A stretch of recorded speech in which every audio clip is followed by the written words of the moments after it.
and I feel fine.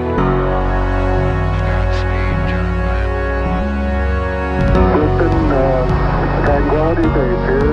The Eagle has landed. Rocket Tranquility, we copy you on the ground. New possibilities are opening up for scientific cooperation between countries. 1-0.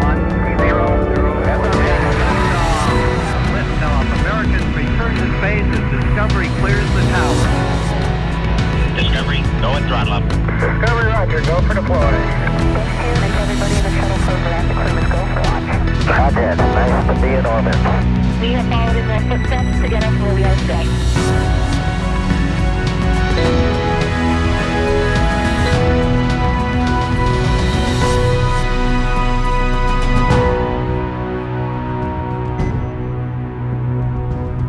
Hello, and welcome to NASA's Kennedy Space Center in Florida, where we just watched a beautiful Crew-5 launch on the most beautiful Florida afternoon. I'm Megan Cruz with NASA Communications, and you are watching the post-launch news conference for today's mission.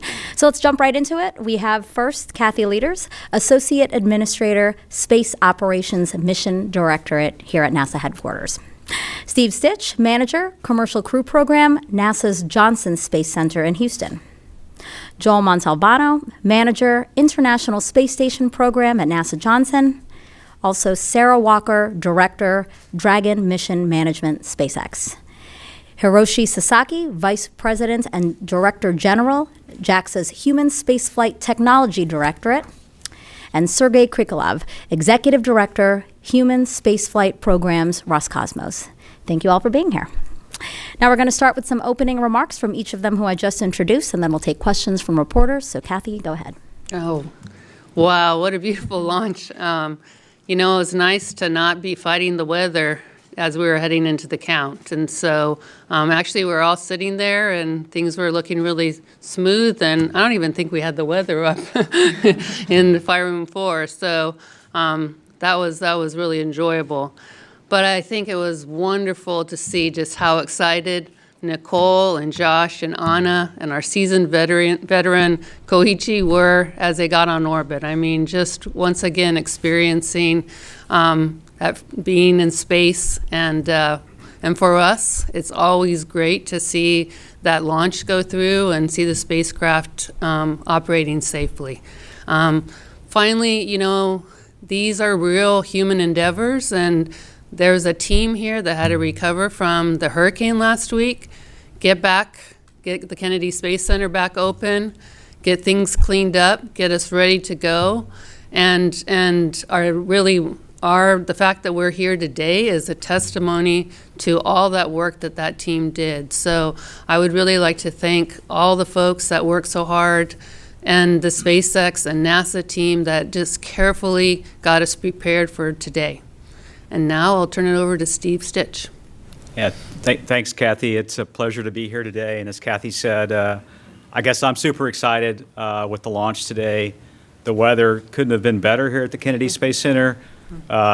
We didn't have to look at any weather on a monitor. We could just look out the window and see a beautiful blue sky. And really, it was that way along the ground track as well. We talked about the abort winds at the staging location, and those were within limits today. So at our weather briefing at 6 hours prior to launch, we decided to go press into the countdown. What a great decision that was. The team did a phenomenal job working through the issues out of the launch readiness review. SpaceX recovered the drone ship to just read the instruction. That was ready. You saw the booster land perfectly on that. We replaced an actuator on engine 3, and that worked out great. Check that out. And then we got the fire suppression, a small leak fixed, and then we're ready to go fly. The vehicle is doing great on orbit. Dragon is doing well. Nose cone was open. Thrusters are doing great. All the systems are working fine. You could see Nicole and Josh and Anna and Koichi. They were all smiles and happy to be in space. They were so excited today. It's great to see them on orbit. And now we're going to focus the next 29 hours from launch to get them docked. And that docking time is 4:57 p.m. tomorrow afternoon Eastern. And so we'll really turn our attention to that phase of the flight. We're excited about the launch. We're excited Dragon's doing well, but we'll focus on docking and getting them safely docked to the space station. And now I'll turn it over to the Space Station Program Manager, Joel Montalbano. Hey, thank you, Steve, and thank you guys for being here today, and for those who are dialing in. Just an outstanding launch, as you've already heard, and it is awesome to have 4 new space flyers on their way to the International Space Station. These guys, as Steve said, will dock just before 5 p.m. Eastern Time tomorrow. A hatch opening will be about 90 minutes later. It's just a little past 90 minutes for a hatch opening. They'll stay docked about 150 days. In 150 days, we'll have them doing human research experiments. We'll have them doing technology development. That's going to help us go past low Earth orbit and do further exploration, as well as they'll do some of our commercialization activities.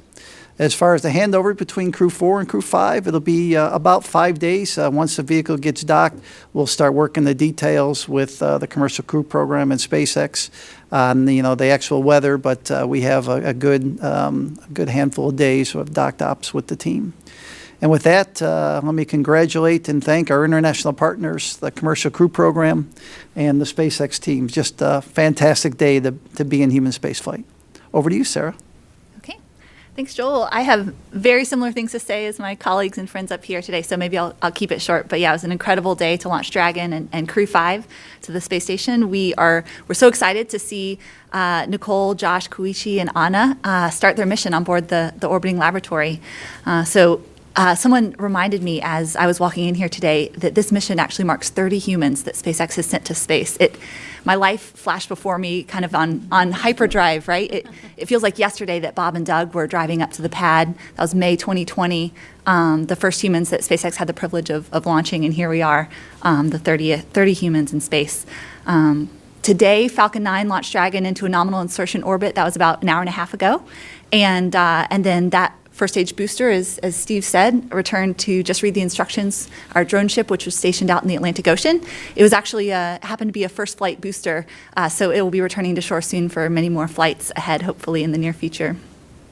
Meanwhile, on orbit, Dragon has completed its initial on-orbit checkouts, and soon it will start performing a series of burns that will help it catch up with the International Space Station for docking tomorrow. It's about a 29-hour flight.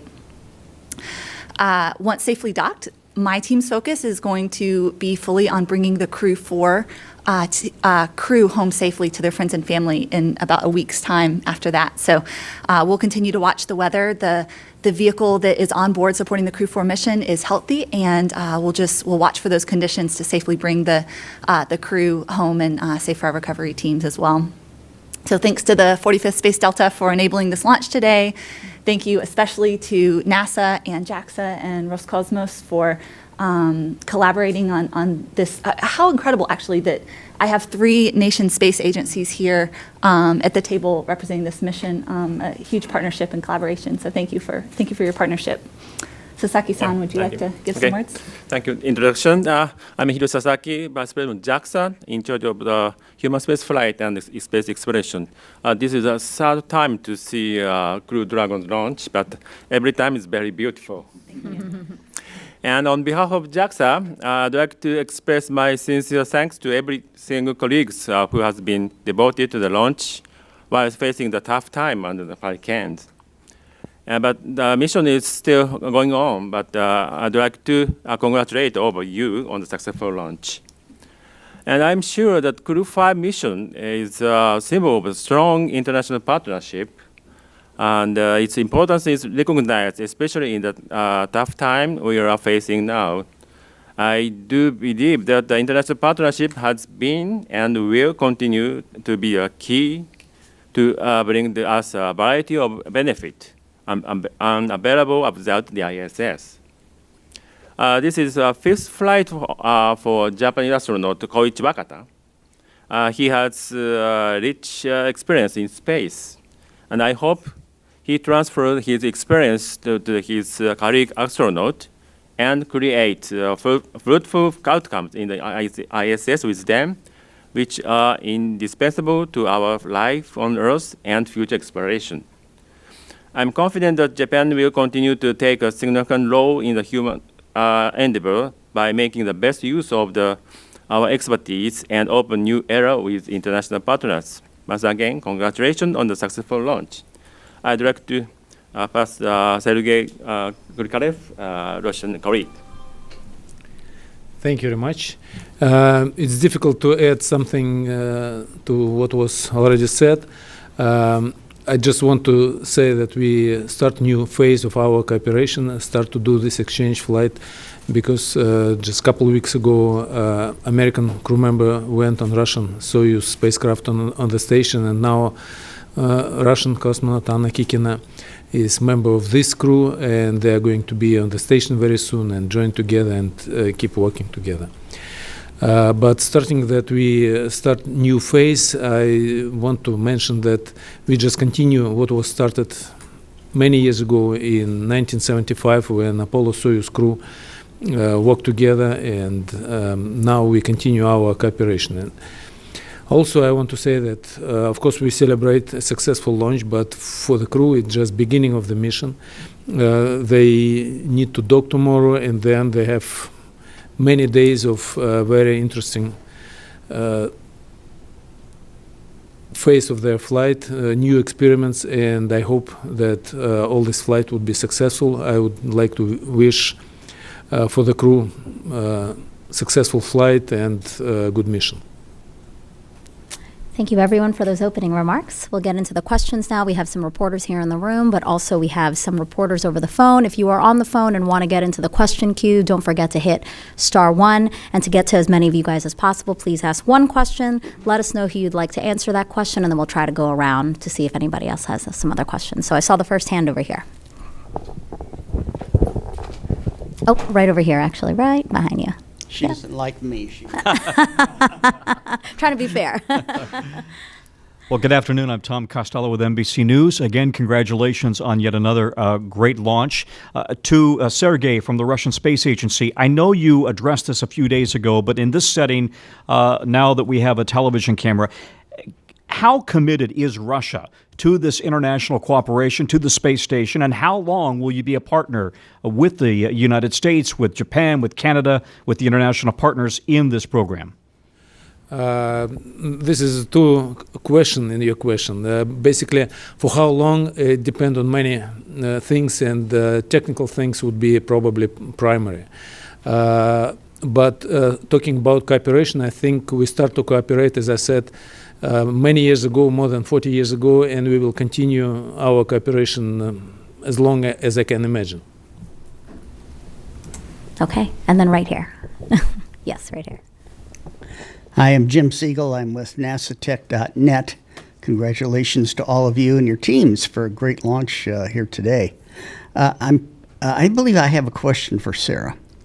I believe that Crew-4 had a investigation concerning artificial retinas. And I'm interested in whether that investigation is going to come back with Crew-4, or if it's going to stay on the space station for additional work. Thank you. Yeah, let me take a run at that. That is true. We did do the retina experiment, and the cool thing about that is the results of that are going to help restore sight. The goal is that you take that information you use, and then you make a step closer to restoring sight for people that have lost it. I believe we returned some of that work on a cargo spacecraft. I thought SpaceX 25 returned some of that, but let me go verify that, and we'll close the loop with you on that. Okay, thank you. I saw Marcia's hand here on the first row. Marcia Dunn, Associated Press for Sergei.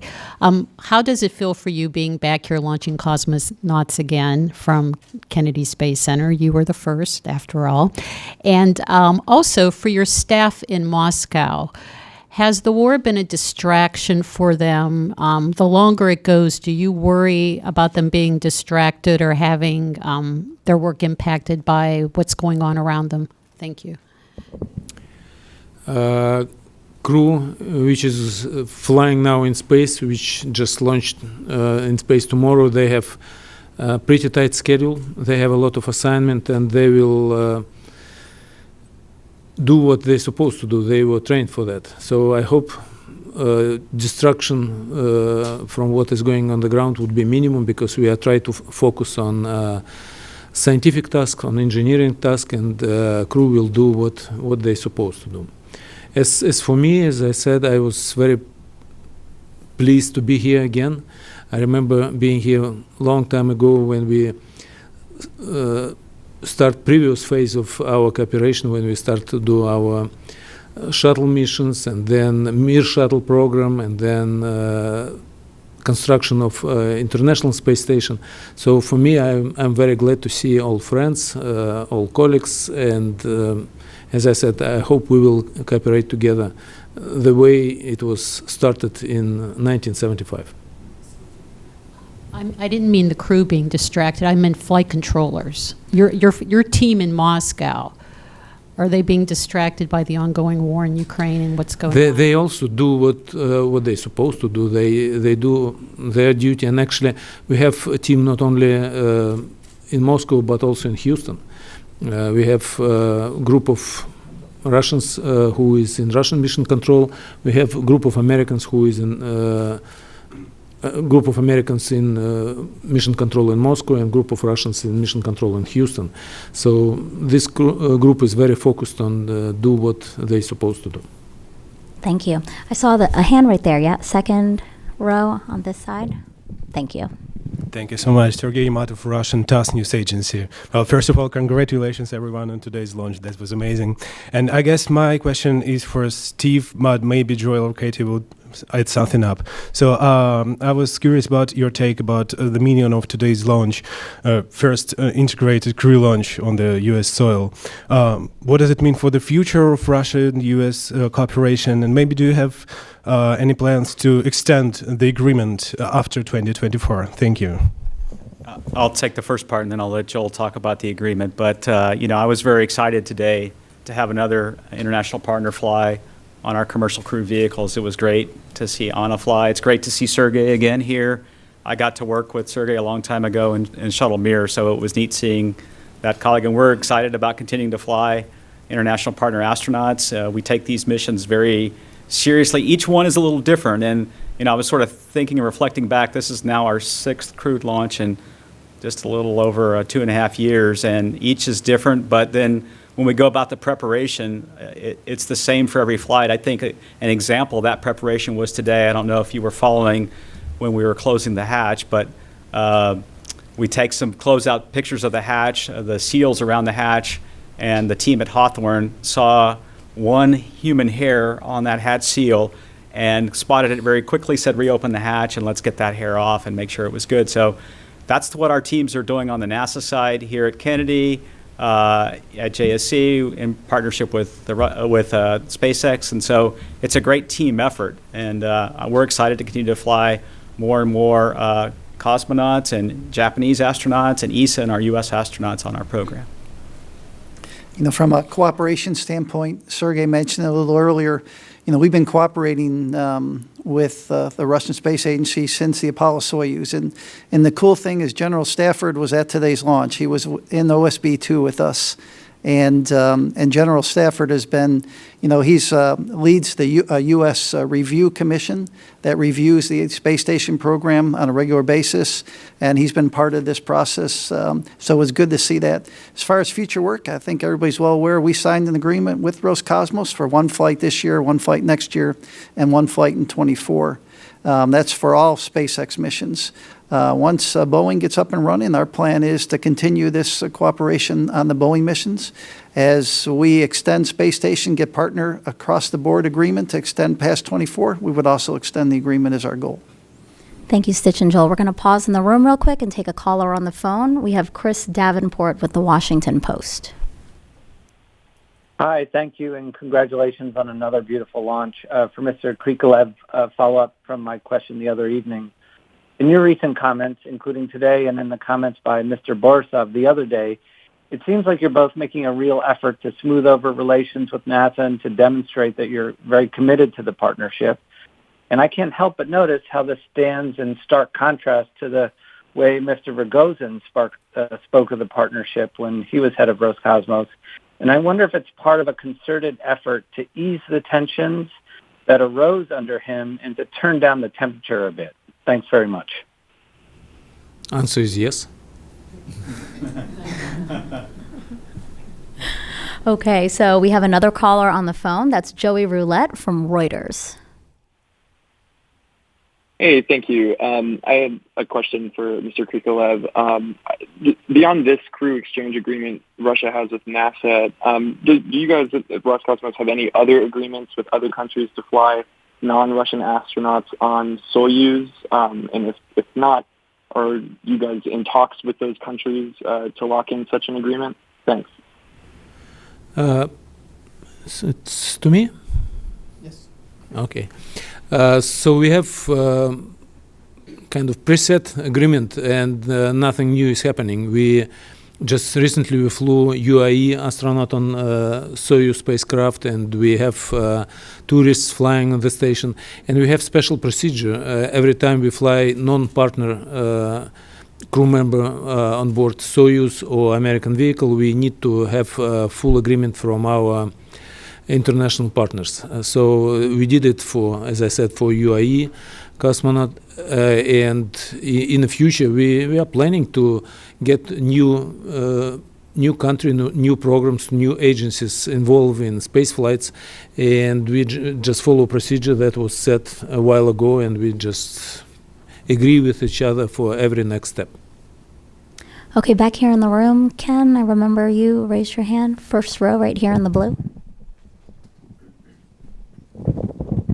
Hi, thank you, Ken Kramer, for Space Up Close, and congratulations to all of you again on a beautiful launch, especially after the hurricane.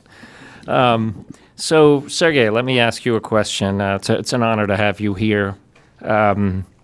You're a hero to all the people that love space. Thanks for being here.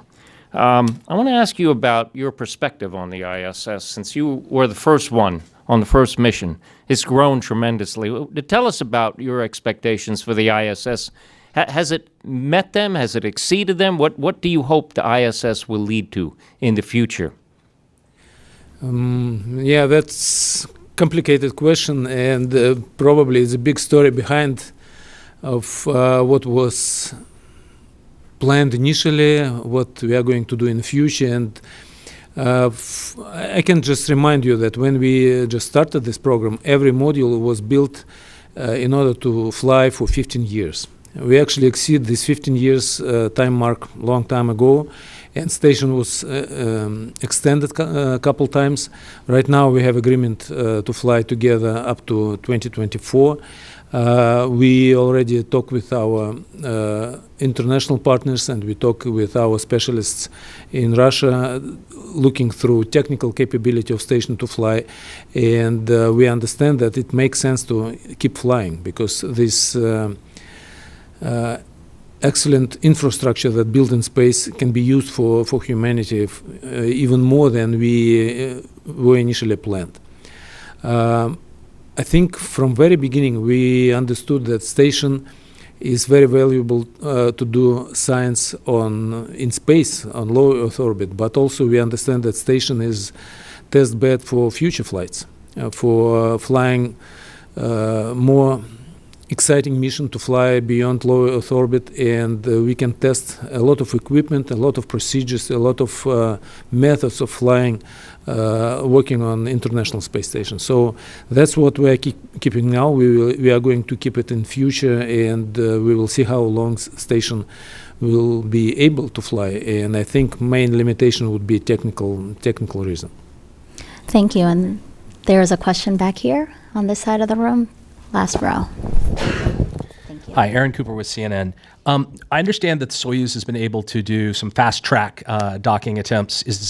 Why hasn't that been tried with the Dragon missions? And is there thought in the future of doing kind of expedited or faster trips up to ISS? Yeah, I mean, the missions are not very long, on the order of a day, plus or minus a few hours here and there.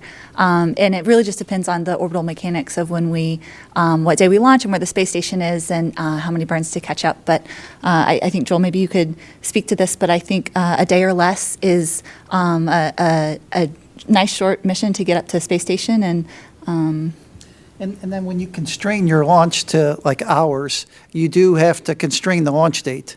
And so having the 1 day helps us maximize the opportunities. And Steve. We could have launched right anytime this week. We had a launch opportunity tomorrow, which was a little longer run to do 10 more hours. about a 38.5 hours to dock. So what we have chosen to do is sort of optimize any time launch, I would say, and have as many opportunities as possible. Some of those are as short as about 16 hours to dock. Some of those are a little longer, like the one we're taking today. And so what we've chosen to do is sort of optimize any day launch just to handle the weather situation here at the Kennedy Space Center, our launch environment, which is lots of launches on the range, and then also abort weather, which we have some criteria up the coast. And so we've chosen to do that versus sort of optimize the Dragon to launch, in a couple of orbits, which it could feasibly do that if we chose to do so. And I believe I saw one last hand in the room. Yep, can we just have him in the front row? Yeah, hi, John McGill with Wyandotte Cable. This question's for Sarah. We've been getting used to previously flown boosters. So how does a new booster differ in your preparation? Yeah, there's not difference in the checks that we do in preparing for the launch and certifying the booster. We have a production facility in Hawthorne in California, and we have a number of lanes of refurbishment capability here at the Cape. So there's different activities that we do, whether we're performing maintenance or we're building a new one, but this was more so just happenstance that due to the timing of this launch, this one was a new booster to come off the line, and we try to make sure that we have boosters ready to support our customers' needs. From a NASA perspective, we like getting the new boosters. I mean, every time SpaceX puts a new booster in the fleet, they continue to make, I would say, safety improvements to the boosters, better inspections of this booster in some areas than we've had in the past in terms of looking at the hardware. There's some robustness in the aft part of the vehicle around the engines to keep the plume from those engines from coming inside. There's many things. Each booster that we get, I think we might get a new booster again later on in Crew-6. So every one of those, we see improvements to it. So we like the reflown boosters, but again, getting a new booster for us gets some upgrades and some safety improvements, which we appreciate on the NASA perspective. So. Okay. So I just highlight that the NASA certification process that tells us we are go for flight is the same across the board, right? So safety and reliability is the top priority with every single booster, and it's all held to the same standard when we say we're go for launch. All right, when we have one other person on the phone, we have Joey Roulette again with Reuters. Hey, thanks. I just had one follow-up for Sergey. How important is it for Russia to remain as an international space station partner? Would Russia be able to sustain its human spaceflight program if it were to pull out of the partnership in 2024? Or what would that look like? Thanks. We are thinking about building new space station. We start preliminary design of it. There is no final decision yet, but we are going to keep flying International Space Station as long as our new infrastructure will build. We don't know yet how it's going to be built and what kind of modules we will have, but I'm sure that we will stay in international partnership when we fly ISS, and future station, future infrastructure is also going to be with international partnership. Okay. Well, thank you so much. We got to all the questions, so I now invite Kathy for any final remarks. So like I think Sergey mentioned, and Sergey, I think you got the brunt of the questions today, so thank you very much. Right now, we're just through one phase. So obviously great launch. We're very happy that the launch went so well, but now the team's really focused on getting the crew safely to the ISS. We once again are very grateful that our international partners are trusting us to be able to fly their crews. And we're also very grateful that SpaceX continues to be such a great partner for us and continue to fly our crews. And so looking forward to Nicole and Josh and Anna and Koichi safely reaching the International Space Station tomorrow. And I know Joel's got a whole list of things for them to do when they get on orbit. So keep watching, keep following along. Hopefully it'll be very calm and boring mission, and we'll get there. But also really, really, like I said at the beginning, want to thank all the teams. You all know what a tremendous endeavor this is, and it takes people all over the country, all over the world to get us to this point. And so I really, really want to thank the teams that have gotten us to this point. Thank you all for being here, and thank you for your interest in Crew-5. Well, you heard Kathy. Keep watching, keep following along. So with that, coverage will continue on NASA TV through docking at the space station, which is expected tomorrow, Thursday, October 6th at 4:57 p.m. Eastern Time. We'll also stay on to cover the welcome ceremony, which, as Joel said, is about 90 minutes after that. So until then, just follow us along for any updates on our social media channels, and we're going to say goodbye with a beautiful replay of today's launch.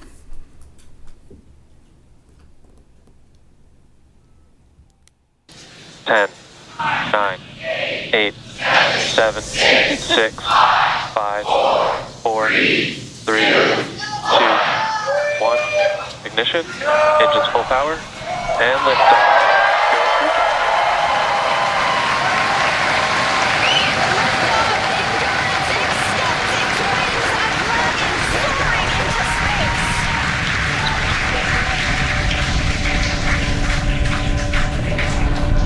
Stage 1 propulsion is nominal.